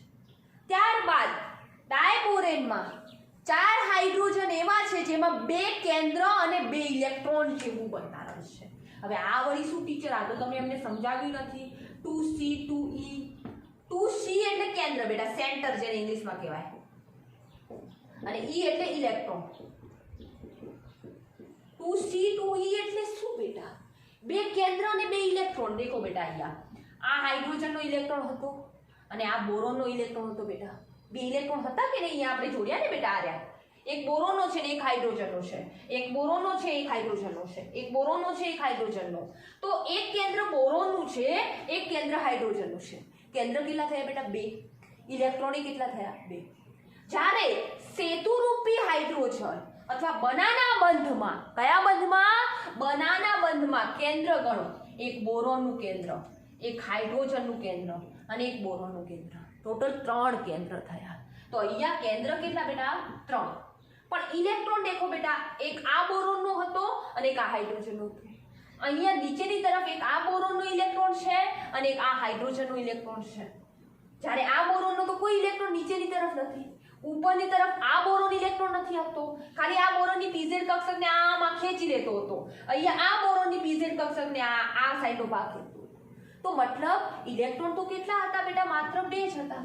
તો ખાસ યાદ રાખજો, સેતુરૂપ બંધમાં 3 કેન્દ્ર અને 2 ઇલેક્ટ્રોન છે. જ્યારે સાદા બંધમાં એટલે કે સમતલમાં રહેલા બંધો, કયા બંધો, સમતલમાં રહેલા બંધો 2 કેન્દ્ર અને 2 ઇલેક્ટ્રોન ધરાવે છે. જ્યારે બનાના બંધ અથવા સેતુરૂપ બંધ 3 કેન્દ્ર અને 2 ઇલેક્ટ્રોન ધરાવે છે. મસ્ત રીતે મેં આકૃતિના રીતે પૂરો પ્રયત્ન કર્યો છે બેટા કે તમને આ પોઈન્ટ સમજાય.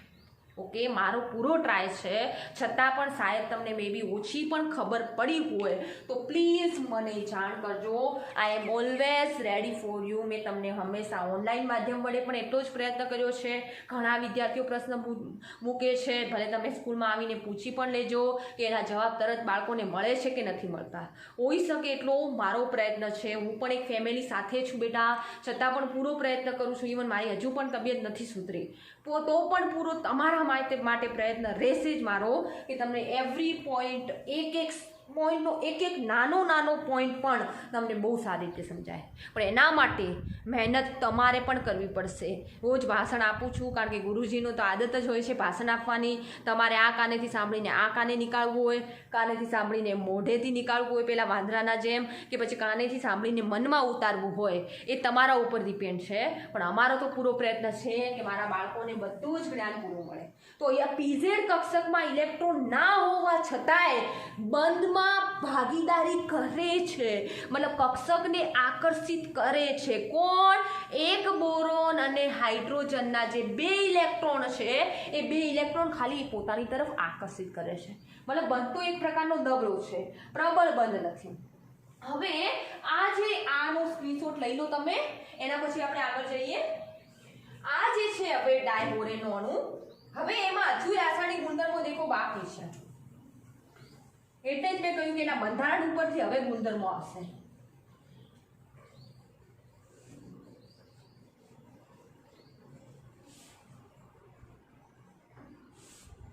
એક તો બેટા એનો રાસાયણિક ગુણધર્મ ફરીથી આપણે રિપીટ કરી લઈએ.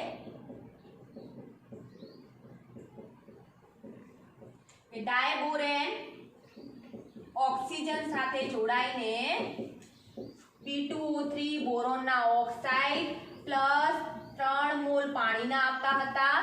એ દરમિયાન જે પ્રક્રિયા એન્થાલ્પી એટલે કે એની ઉષ્મા હતી એ -1976 કિલોજૂલ હોવાથી આનો ઉપયોગ રોકેટમાં દહન કરવા થતો હતો.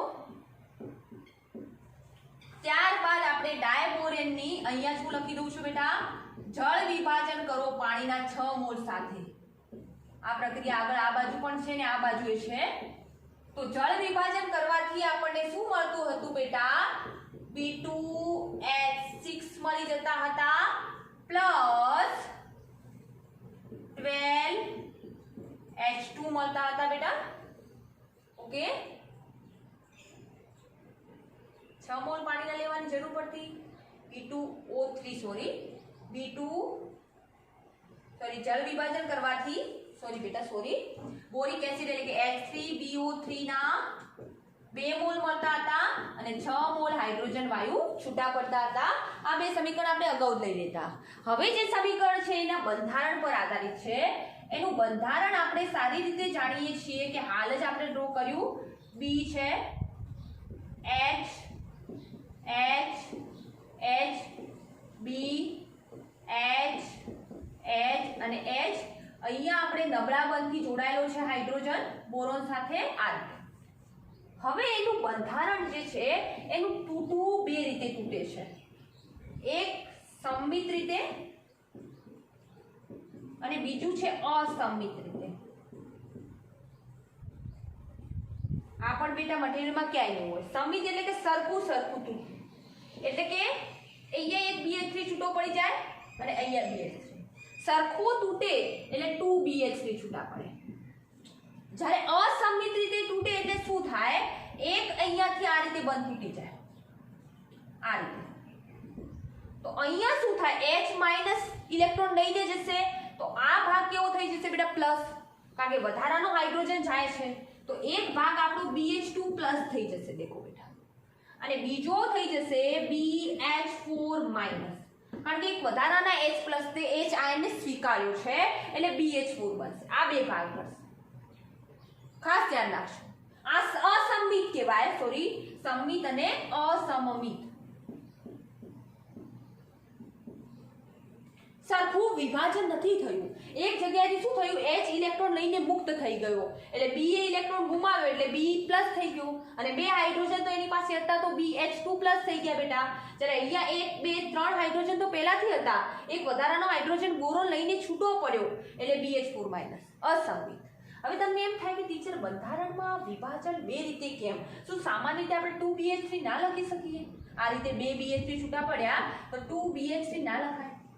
એ આધાર રાખે છે સામેવાળો લિગાન્ડ કેવો છે, પ્રબળ લિગાન્ડ છે કે નિર્બળ લિગાન્ડ છે. એ તમારે બેટા 12મા ધોરણમાં બહુ ડીપમાં આવશે કે પ્રબળ ન્યુક્લિયોફિલિક કેન્દ્રાનુરાગી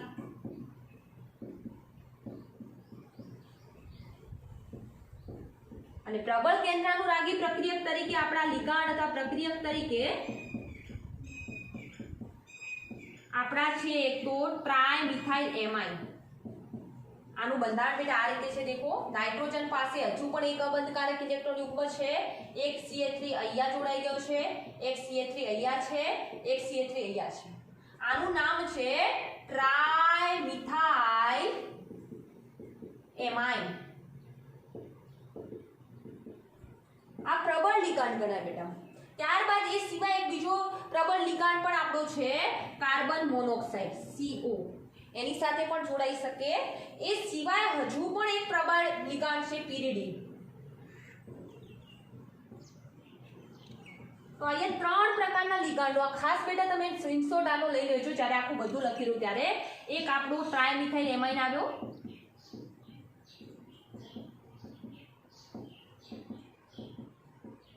બીજો આપણો છે કાર્બન મોનોક્સાઇડ CO, અને ત્રીજો છે પિરિડીન.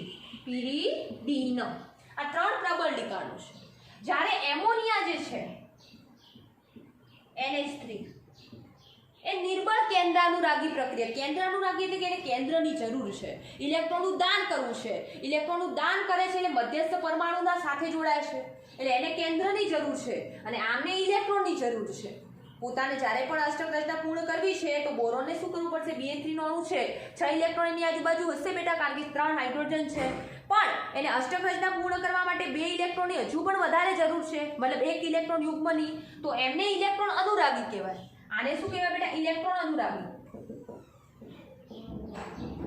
જ્યારે આને કોઈને દાન કરવું છે, કેન્દ્રને તરફ આકર્ષિત થવું છે, તો આને શું કહેવાય બેટા, કેન્દ્ર અનુરાગી. તો આ એક કેન્દ્રાનુરાગી પ્રક્રિયકો છે, ને એમોનિયા કેન્દ્રાનુરાગી પ્રક્રિયક છે. પણ એમોનિયા નિર્બળ કેન્દ્રાનુરાગી પ્રક્રિયક અથવા તો લિગાન્ડ છે. લિગાન્ડ આપણે એટલા માટે કહીએ છીએ કારણ કે ઇલેક્ટ્રોન યુગ્મનું દાન કરે છે. તો પ્લીઝ પહેલા તો બેટા આ વસ્તુનો સ્ક્રીનશોટ બહુ મસ્ત રીતે લઈ લો, કારણ કે કોઈ પણ ડાઉટ હોય તો અહીંયા ક્લિયર થઈ જાય. હવે અહીંયા શું થાય, લિગાન્ડ શું કરે છે, ઇલેક્ટ્રોન યુગ્મનું દાન કરે છે. તો સામાન્ય રીતે B2H6 ના અણુનું વિખંડન થતા 2BH3 બને છે, બંધ તૂટે છે સંમિત રીતે વિખંડન થતા. સંમિત એટલે સરખું વિખંડન, અને એ શું કરે છે, લિગાન્ડમાંથી આવનારા ઇલેક્ટ્રોન યુગ્મને સ્વીકારે છે. હવે એક BH3 ને 2 ઇલેક્ટ્રોન એટલે કે એક યુગ્મની જરૂર છે. ઓકે, તો અહીંયા આપણી પાસે તો 2 BH3 છે, કારણ કે એક B2H6 માંથી 2 BH3 છૂટા પડવાના છે બેટા, તો અહીંયા 2 એમોનિયા લેવા પડશે. ઓકે, તો અહીંયા એક્ચ્યુઅલી આપણને શું મળશે, 2BH3 એમોનિયા ઇલેક્ટ્રોન યુગ્મનું દાન કરશે, એટલે દાતાથી ગ્રાહી તરફ આપણે તીરનું નિશાન, અને 2BH3 છે ને 2NH3 છે, કારણ કે NH3 ને હવે સ્વીકારી લીધો છે. આ રીતે કાર્બન મોનોક્સાઇડ લઈ શકો તમે બેટા. ટ્રાયમિથાઇલ એમાઇન નું પણ સૂત્ર આ જ રીતે લખી શકો. હું અહીંયા રફ કરી લઉં છું બેટા. देखो ट्राइमिथाइल एमाइन साथे पण आ रीते ज प्रक्रिया करशे बेटा. BH3 एक मोल लई लो, NMe3 N पासे एक अबंधकारक इलेक्ट्रॉन युग्म छे BH3 NMe3 ओके आ रीते बंध बनशे बेटा. હવે અહીંયા જોવો આપણે તો B2H6 માં 2 હશે એટલે 2 વડે ખાલી ગુણી લો, બસ આટલું જ કરવાનું છે. કાર્બન મોનોક્સાઇડ લો તો એ BH3 + 2CO હવે કાર્બન મોનોક્સાઇડમાં ખાસ ધ્યાન રાખજો કે કાર્બન પણ દાન કરી શકે છે અને ઓક્સિજન પાસે પણ અબંધકારક ઇલેક્ટ્રોન યુગ્મ છે એ પણ લિગાન્ડ તરીકે વર્તી શકે. કાર્બન મોનોક્સાઇડમાં કાર્બન અને ઓક્સિજન બંને લિગાન્ડ તરીકે વર્તી શકે છે. તો અહીંયા મળી જશે આપણને 2BH3CO. આશા રાખું છું બેટા કે લિગાન્ડ સાથે એનું જ્યારે સંમિત રીતે વિખંડન થાય તો જ પ્રક્રિયા થાય. એટલે જ બેટા મેં રાસાયણિક ગુણધર્મોમાં પહેલા આ પોઈન્ટ નહોતો લીધો. આશા રાખું છું મારા પ્રત્યેક બાળકોને આમાં બહુ મજા આવી છે, બહુ સારી રીતે આ પોઈન્ટ સમજાવી ગયો છે. હવે મેઇન પોઈન્ટ ફરીથી નીટમાં પૂછાયો. એક તો દેખો આ બંધારણ ખાસ મસ્ત રીતે કરજો બેટા કે એના બંધારણમાં 2 બોરોન અને 4 હાઇડ્રોજન સંમિતમાં એટલે કે સમતલમાં ગોઠવાયેલા હોય છે, જ્યારે 2 હાઇડ્રોજન સમતલની ઉપર અને નીચે હોય છે. સમતલમાં રહેલા બોરોન અને હાઇડ્રોજનમાં 2 કેન્દ્ર 2 ઇલેક્ટ્રોન પ્રકારનું બંધારણ હોય છે, જ્યારે સમતલની ઉપરની અને નીચે રહેલા બોરોન અને હાઇડ્રોજનમાં 3 કેન્દ્ર અને 2 ઇલેક્ટ્રોન વાળું બંધારણ હોય છે બેટા. આ ખાસ મસ્ત રીતે તૈયાર કરશો. ઓકે. ત્યારબાદ જ્યારે પણ બોરોન ડાયબોરેનના અણુનું વિખંડન કરવામાં આવે છે એ સમયે આપણને 2 પ્રકારનું વિભાજન જોવા મળે છે. એક સંમિત રીતે વિભાજન થાય છે અને બીજું અસંમિત રીતે વિભાજન થાય છે. સંમિત રીતે વિભાજન થવા માટે આપણા લિગાન્ડ કેવા હોવા જોઈએ? પ્રબળ હોવા જોઈએ અથવા તો પ્રબળ કેન્દ્રાનુરાગી લિગાન્ડ હોવા જોઈએ. જ્યારે અસંમિત રીતે વિખંડન થતું હોય તો લિગાન્ડ કેવો હોવો જોઈએ બેટા? નિર્બળ હોવો જોઈએ. એના જ લીધે આપણને જો વધુ પ્રમાણમાં તમે 2 મોલથી વધુ એમોનિયા લઈ લો તો તમારું અહીંયા જે બોરોન છે ડાયબોરેન, એ ડાયબોરેનનું વિખંડન થાય છે એ સંમિત રીતે થતું નથી, કારણ કે એમોનિયા કેવો લિગાન્ડ છે અહીંયા એની સાપેક્ષમાં, બાકીઓની સાપેક્ષમાં નિર્બળ લિગાન્ડ છે. તો એના માટે આપણે અહીંયા પ્રક્રિયા કરીએ કે B2H6 નું અણુ લઈએ છીએ. એની પ્રક્રિયા જો એમોનિયાના વધુ મોલ સાથે કરવામાં આવે તો શું થાય છે? પહેલું સ્ટેપ એ થાય છે કે B2H6 માંથી BH2+ અને BH4- છૂટા પડી જાય છે અને BH2+ જે બની ગયા છે એ BH2+ એમોનિયા સાથે જોડાશે. ધારો કે આપણે કોઈ પાત્ર લઈએ છીએ બેટા, એ પાત્રમાં આપણે એમોનિયા પહેલાથી જ ભરીને રાખ્યું છે. હવે એમાં એમોનિયાના અસંખ્ય અણુઓ રહેલા હશે આપણે બેટા. આ રીતે એમોનિયાના અણુઓ કેટલાય અણુઓ હશે આપણા જોડાયેલા. હવે આ જે એમોનિયાનો અણુ છે મુક્ત સ્વરૂપે અહીંયા ફરતા રહે છે, એના અંદર આપણે B2H6 નાખીએ તો શું થાય છે? તો મેં હાલ જ વાત કરી કે જો નિર્બળ લિગાન્ડનું વધુ પ્રમાણ મળશે તો એનું જે વિખંડન છે, તૂટવું છે, એ સંમિત એટલે કે સરખું BH3 નહીં છૂટે. એક આપણું BH2+ બની જશે અને બીજું આયન આપણું બની જશે BH4-. તો એ શું કરે છે? BH2+ જે છે એને હવે એક પોતાની અંદર અષ્ટક રચના પૂર્ણ કરવા માટે બોરોને અહીંયા 2 બંધો બનાવીને રાખ્યા છે બેટા. દેખો બહુ મસ્ત રીતે સમજાવવાનો પ્રયત્ન કરું છું. અષ્ટક રચના પૂર્ણ કરવી છે તો આજુબાજુ હજુય 8 ઇલેક્ટ્રોન જોઈએ છે. હવે 4 ઇલેક્ટ્રોન તો એની આજુબાજુ થઈ ગયા, 4 બંધ જોઈએ, મતલબ સામાન્ય રીતે 8 ઇલેક્ટ્રોન એટલે કેટલા બંધ થયા બેટા? 4 બંધ. તો હવે એની આજુબાજુ કેટલા એમોનિયાના અણુ ગોઠવાશે? તો 4 બંધ બનશે બેટા, 2 એમોનિયાના અણુ. તો બંધારણ કઈ રીતે થશે? દેખો બેટા, BH2NH3 ના કેટલા અણુ ગોઠવાઈ ગયા બેટા? 2 અણુ. ઉપર પ્લસ વીજભાર તો રહ્યો જ હતો બેટા, એ તો વીજભાર સંતુલિત કરી શકશે નહીં એમોનિયા. અને BH4- એની ડાબી બાજુ ગોઠવાયેલો હશે. હજુ એને વધુ ગરમ કરો તો શું થાય? તો હવે જે સમીકરણ છે એ સમીકરણ ખરેખર આ જે આપણને મળે બેટા શું મળે? આગળ આપણે એમોનિયા સાથે પ્રક્રિયા કરતા ને એટલે આલ્કલી ધાતુ ને આલ્કલાઇન અર્થ ધાતુમાં યાદ કરો બેટા, ત્યારે એક આપણને મધ્યવર્તી નિપજ મળતી. બસ સેમ અહીંયા મધ્યવર્તી નિપજ મળી છે, પણ વધુ પ્રમાણમાં પ્રક્રિયા કરવાથી આપણને અકાર્બનિક બેન્ઝીન મળે છે. શું મળે છે બેટા? અકાર્બનિક બેન્ઝીન. આમાંથી નીટમાં બહુ મસ્ત પ્રશ્ન આવે અને હું અહીંયા પ્રશ્ન એ જ ક્લિયર કરાવીશ. અકાર્બનિક બેન્ઝીનનું બંધારણ. હવે બેન્ઝીનનું બંધારણ શું છે બેટા? એકચ્યુઅલી C6H6 છે, જેને આપણે આ રીતે દોરતા હોઈએ છીએ, જેમાં કાર્બન વચ્ચે દ્વિબંધ હોય છે, કારણ કે કાર્બનની સંયોજકતા 4 છે, બોરોનની સંયોજકતા 3 છે અને દ્વિબંધ નહીં આવે. પણ C6H6 માં અહીંયા કાર્બન હોય, અહીંયા કાર્બન હોય, અહીંયા કાર્બન હોય, અહીંયા કાર્બન હોય, પણ અહીંયા શું કરવાનું છે? એક કાર્બન કાર્બન કાર્બન કાર્બન સતત કાર્બન આવતા હતા. અહીંયા એક કાર્બનની જગ્યાએ બોરોન લઈ લો, બીજા કાર્બનની જગ્યાએ નાઇટ્રોજન લો. બોરોન નાઇટ્રોજન આ રીતે રિપીટ કરો તો કઈ રીતે બનશે? દેખો બેટા, boron nitrogen, boron nitrogen, boron nitrogen અને બોરોન. અને બોરોનની સંયોજકતા 3 છે તો એક સંયોજકતા હજુ ખાલી છે, જોડી લો. એ hydrogen hydrogen hydrogen hydrogen hydrogen અને હાઇડ્રોજન. નાઇટ્રોજન પાસે તો એક આખા બંધકારક ઇલેક્ટ્રોન યુગ્મ પડ્યા જ હશે, કારણ કે 5 બંધ બનાવવાની 5 સંયોજકતા છે, બંધ તો એને 3 જ બનાવ્યા છે. ઓકે, તો અહીંયા અબંધકારક ઇલેક્ટ્રોન યુગ્મ પડ્યા હશે. તો સામાન્ય રીતે આનું સૂત્ર શું બનશે? અકાર્બનિક બેન્ઝીનનું બેટા દેખો B કેટલા છે? 1 2 અને 3, તો B3. N કેટલા દેખાય છે? 1 2 અને 3, N3. હાઇડ્રોજન કેટલા? 1 2 3 4 5 6, S6. ખાલી શું કર્યું બેટા? કાર્બન છે તો આપણા બેન્ઝીનના બંધારણમાં, એ બેન્ઝીનના બંધારણમાં 6 કાર્બનની જગ્યાએ 3 બોરોન લઈ લીધા અને 3 નાઇટ્રોજન લીધા. હાઇડ્રોજન તો એમાંય 6 હશે બેટા, આ રીતે આ રીતે.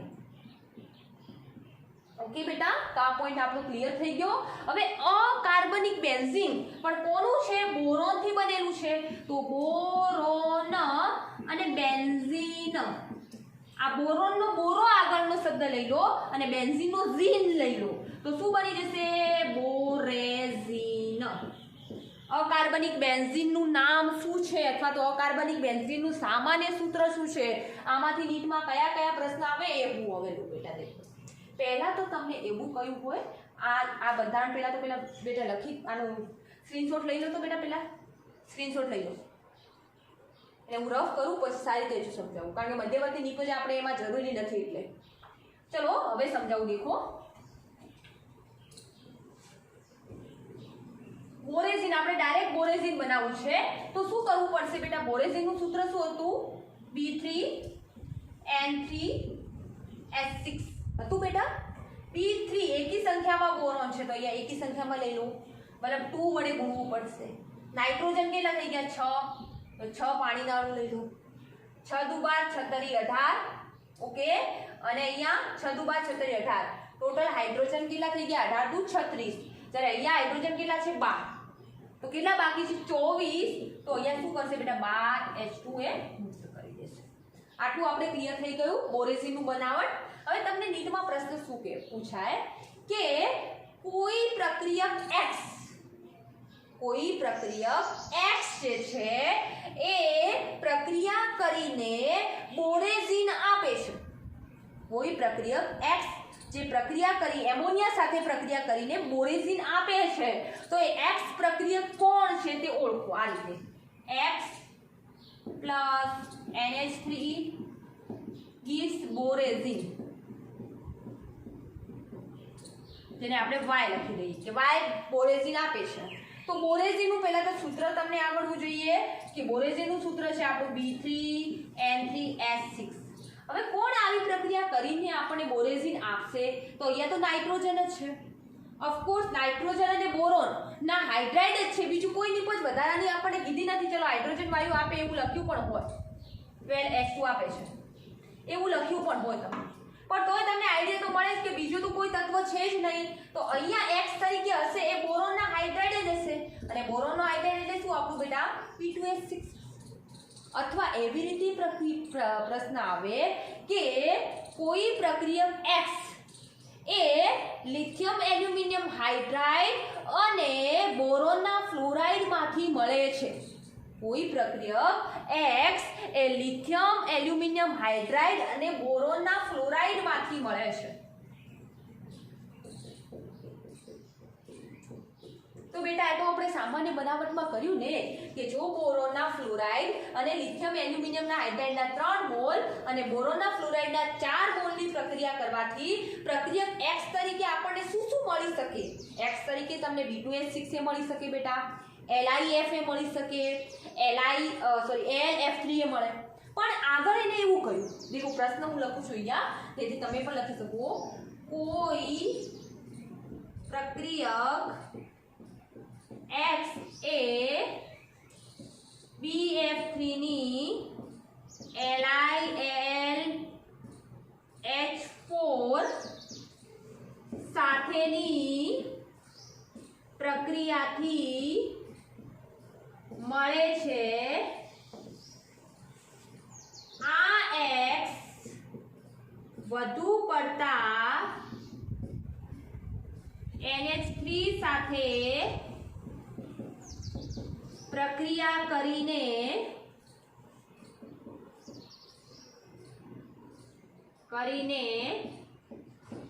અકાર્બનિક બેન્ઝીન Y આપે છે, તો X અને Y અનુક્રમે કયા હશે? બહુ મસ્ત પ્રશ્ન. આવા જ પ્રશ્નો બેટા પૂછે. ઘણા વિદ્યાર્થીઓ બહુ ડાયા થાય, કંઈ ખબર પડે નહીં કહેશે, પણ સાવ ઈઝી છે. દેખો X મેળવવો છે, કોની પ્રક્રિયા કરીને? બોરોનના ફ્લોરાઇડ અને લિથિયમ એલ્યુમિનિયમ હાઇડ્રાઇડ. તો સામાન્ય રીતે બોરોનના ફ્લોરાઇડના 4 મોલ અને લિથિયમ એલ્યુમિનિયમ હાઇડ્રાઇડના 3 મોલ પ્રક્રિયા કરીને X તરીકે આપણને 2 મોલ B2H6 આપે છે. પછી 2 મોલ લઈને પછી આપણે મોલને કઈ લેવા દેવાની, મતલબ ડાયબોરેન આપ્યું. ડાયબોરેન વધુ પ્રમાણમાં એમોનિયા સાથે પ્રક્રિયા કરે છે. એક જ મોલ ડાયબોરેન તમારે અહીંયા લેવાનું. વધુ પ્રમાણમાં એમોનિયા સાથે પ્રક્રિયા કરીને શું આપે છે? Y, એટલે કે અકાર્બનિક બેન્ઝીન. હવે અકાર્બનિક બેન્ઝીનનું સૂત્ર તો આપણને યાદ જ હોય કે B3N3H6. તો Y તરીકે તો આપણી પાસે B3N3H6 આવી ગયું, જેને આપણે અકાર્બનિક બેન્ઝીન પણ કહીએ છીએ, બોરેઝીન પણ કહીએ છીએ. X અને Y અનુક્રમે શોધો. તો હું દેખો આ નીચનો જ પ્રશ્ન સોલ્વ કરાવું છું બેટા. A કરીને તમને X તરીકે આપ્યું હશે BF3 અને B2H6 Y તરીકે આપ્યું છે બેટા.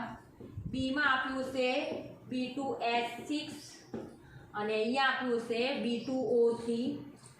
C માં આપ્યું હશે B2H6 B3N3H6 અને D માં આપ્યું હશે B2O3 B3N3H6. તો તમે તરત લખશો કે આપણને ઓપ્શન કયું કરેક્ટ લાગે છે? B2H6 જે તમારો X મળી ગયો અને Y તમારો છે B3N3H6. તો અહીંયા ડાયબોરેનને લગતા જે પણ માહિતી હતી એ માહિતી પૂરી થાય છે. ડાયબોરેનનો ઉપયોગ શું છે? તો ડાયબોરેનનો ઉપયોગ બોરિક એસિડની બનાવટમાં છે. ત્યારબાદ ડાયબોરેનનો ઉપયોગ આપણે અકાર્બનિક બેન્ઝીન એટલે કે બોરેઝીનની બનાવટમાં પણ થાય છે. અને ડાયબોરેનના દહન દરમિયાન, ઓક્સિજનની હાજરીના દહન દરમિયાન 1976 જેટલી ઉષ્મા મળતી હોવાથી તેનો ઉપયોગ રોકેટના બળતણમાં પણ થાય છે. અસ્તુ.